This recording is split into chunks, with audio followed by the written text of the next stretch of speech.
Hi guys, and welcome back to my YouTube channel.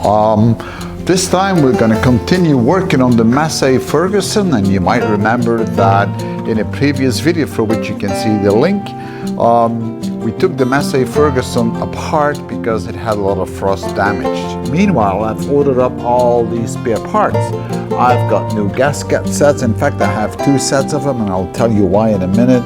We got the new water pump, we got the anti-frost plates, a new thermostat, some tubing. We've got all the high pressure tubing for the diesel coming from the fuel pump, a fuel filter, an oil filter, a new belt. We even got a new radiator. We have a new thermostat housing. All the stuff that was cracked and damaged during our previous analysis of that engine is now been ordered, and I have it back and it's available. So we are ready actually to put it back together. Now this is going to take a bit of time, so I'll have to do this in a few videos. Now the thing I did not got was the cylinder head. And right here I'm having the old cylinder head, and remember, this is the one that was cracked, and I haven't been able to find the replacement or a new one. So I will have to fix this one, and I'll show you how I will fix it. Now, fixing that one is not easy. Typically people will say that you would have to weld it, and welding die cast or cast iron is very tricky and difficult.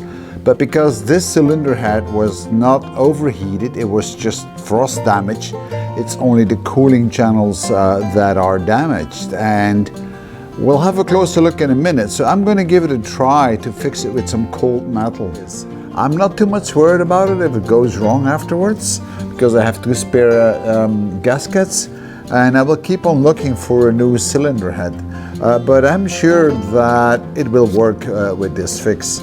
So let us get on first with fixing the cylinder head. So to fix this, I'm going to, with a steel brush, clean it all up to the bare metal. Then I might grind in it a bit and then see how I can get this level.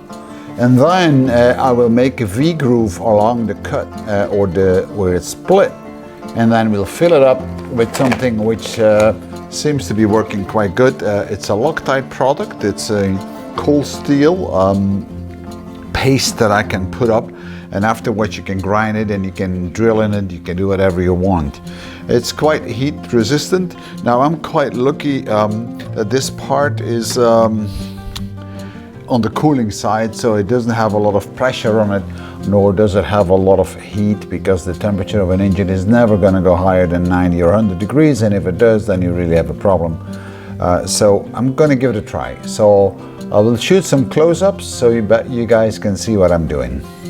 So we're going to start by cleaning it up with a steel brush. So here we have the cylinder head, and the frost damage is visible over here, and I'm sure you can see it.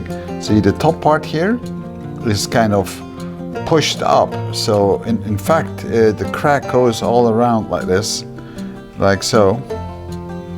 And it's the cooling channel that pushed it up because they didn't put enough antifreeze in the engine. So we'll have to clean this up, this whole area, and then I'll probably will cut it out a bit. The problem is that the valve cover seal sits on this, and there's a big difference in height between those two. I don't know if you can see it, but there's a big gap. There's quite some millimeters between this level and that level. So luckily enough, the gasket on top of the valve cover is quite thick, so maybe we can get this fixed. I'm still going to give it a try. We also have damage on the other side, and let me show you that. These things are pretty heavy. Right, so here you can see a crack as well, which is going around all the way like this. So it's been cracked like this, so that needs to be repaired as well. And so these are the 2 main repair areas that we will have to work on.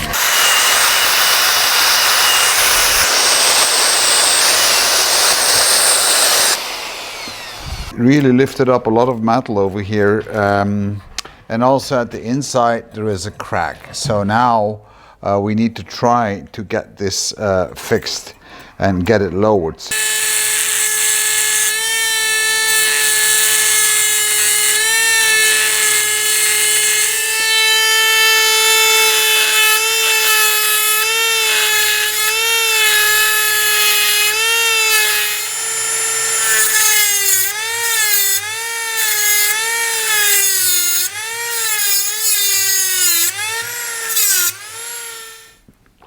So now we've did a cut, it's becoming loose a bit, so hopefully I can now push it back a bit. So I'm gonna hammer this a little bit in place.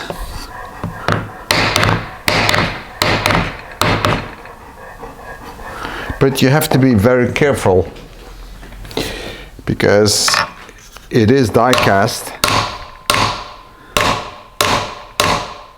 and die cast easily breaks. So, and this feels already a lot better. Let's just see how good or how bad it is. It's not too bad, I think. So I'll leave it for that because the gasket on top is quite thick. So now next is we will grind it out a bit more before we start filling it up.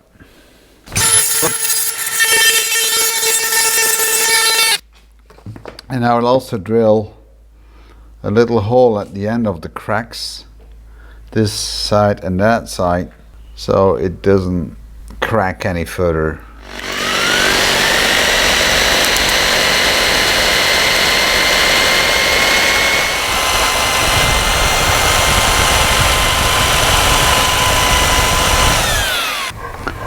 To degrease it, I'm going to use some isopropanol. This is a very good degreaser, and you can get it basically in any pharmacy.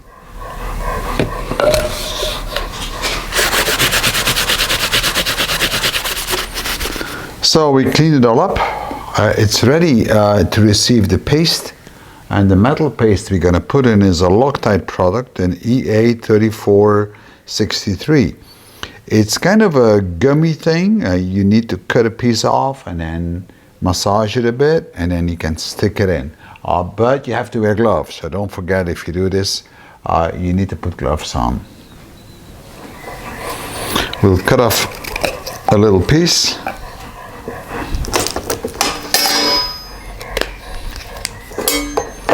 And now I need to massage it until you have one color. You shouldn't see the darker parts and the lighter parts anymore. So I think I'm almost there. Now remember, this also has a limited open time, so we now will put it on the cylinder head. And I need to put it in really deep. You can make it a little bit wet to smoothen it up.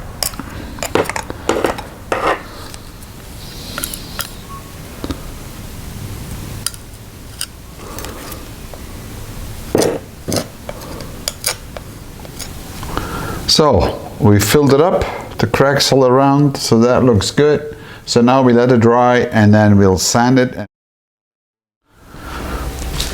So now it's time for the second part. A very well-known area with the Massey-Ferguson engines, the 4 cylinders. I call it the weak spot. And you can see the crack.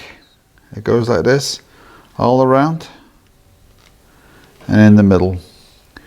So this one, I think I'm just going to grind it out again, just like on the other part, all around the curve, and then we'll fill it up.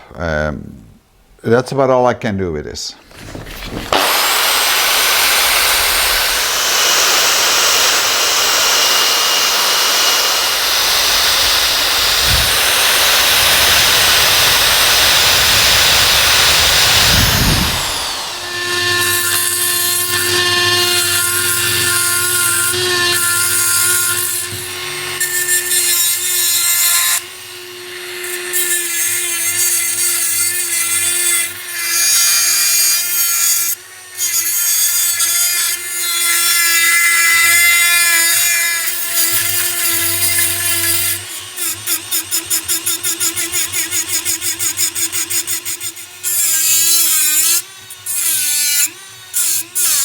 So that should be good enough. I roughened it up. So now I'm going to prepare the paste again and we'll put it on.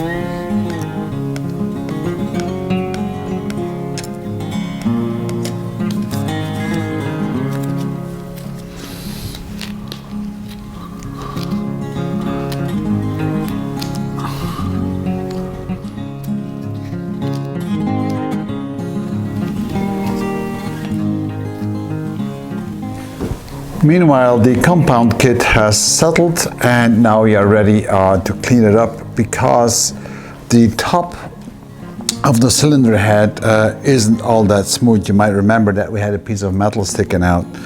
So if you put the valve cover on, we'll have a little bit of play, and that's something we shouldn't have. So that's something we need to sort out and flatten up the surface. So see the little bit of play we have, and I don't want to have that play, so otherwise you get an oil leak. Luckily enough, the gasket that we have for the valve cover is very thick. This is the area that we filled up, and as you can tell, there is a bit of play on that one. See? So it's way too high up in this area, so we'll have to take some of it away. I'm not going to take away a lot of it.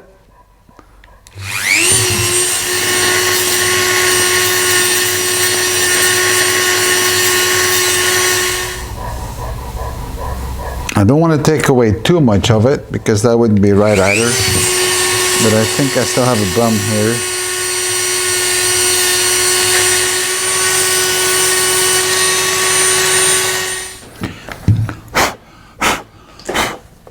I think this feels all right. So let's see. Put the gasket on.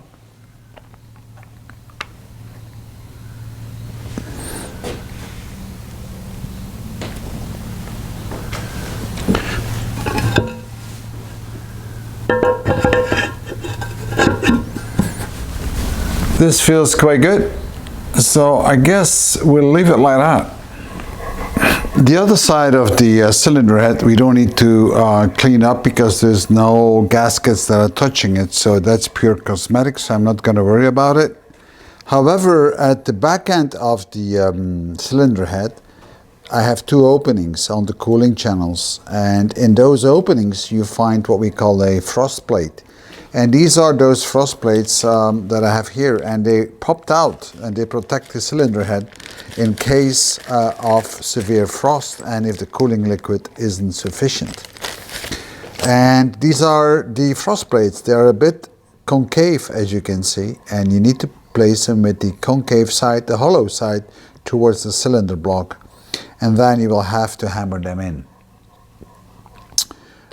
And I'll need to do this on both sides, but before I do that, I will need to clean up the openings a bit so I have a nice and smooth and flush seal.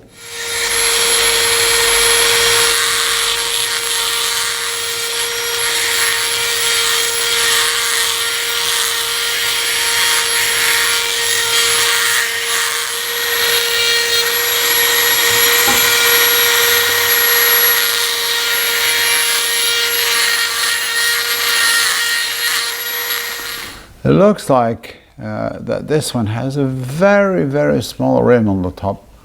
So that's even weird because that's the way it was built, and you can see a big one here but a smaller one on the top. So I'll need to be very careful when I put those in that it actually will close up completely. So now I'm going to use some sanding paper to clean it further, because I really want to make sure that everything fits nicely.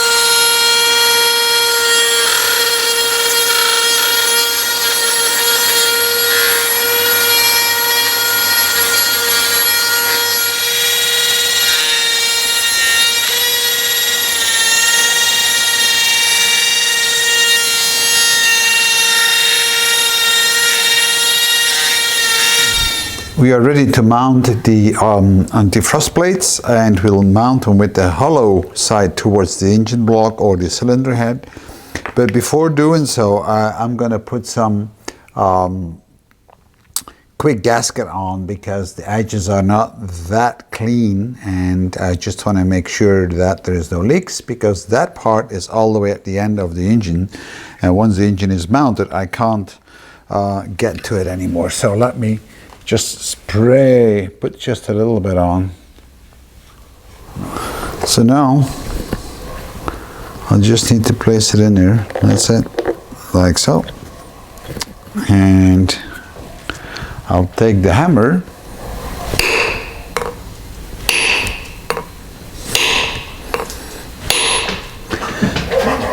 and by hammering, you move that aside a bit. And by hammering in the middle,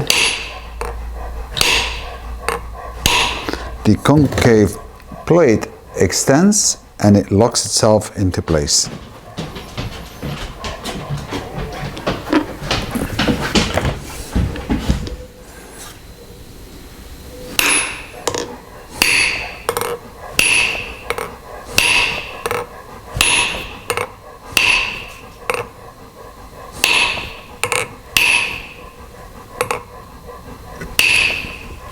And that should be it. So now we need to clean up the cylinder head. If it's not flattened yet, then you might want to get it flattened, but if it's not necessary, then you need to clean it up. You can get off all the small pieces of debris. And you can even use a screwdriver, but be very careful when you do so, and very, very gentle, so that you don't make no scratches. I've done it already because I didn't want to keep you busy. And once you've done that, then the next step to do is take a flat piece of wood, like so, and then very, very fine abrasive paper. I'm going for a minimum a 400, and then I'm just gonna gently go over the block. Now I don't really want to sand it. I just want to go over the block gently and rub off any possible pieces of debris that might still be on there. I got stuck a bit on this joint.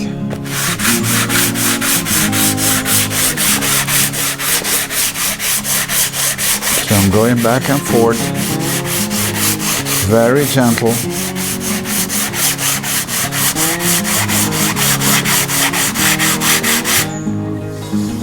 And that looks good. And then I do it in the other direction. You don't need to put a lot of force up to make sure the block stays flat.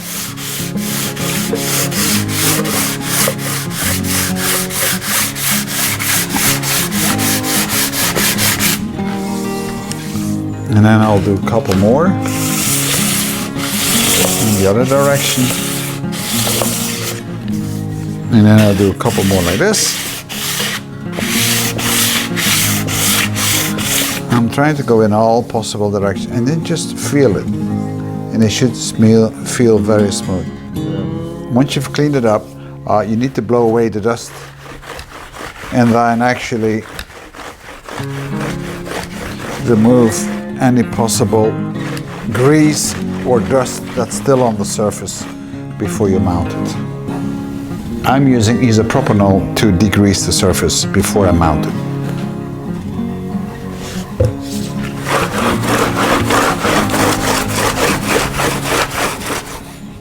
So now the cylinder head is ready. We filled up the cracks that we had in the water channels, and luckily they were all external cracks. I haven't seen any internal cracks so far, but then again, you never know. and once it's mounted, the future will tell us. We also cleaned up the surface of it, and we put new frost plates in. So now basically the cylinder head is ready to be mounted, and that will be in my next video. So please check it out if you're interested in how we're going to mount this. The last thing I'm going to do before I put it on, I will put some high pressure air through it, through all the channels, just to make sure that all the debris and dust is out of the cylinder head. So thank you for watching. I'll see you in my next video.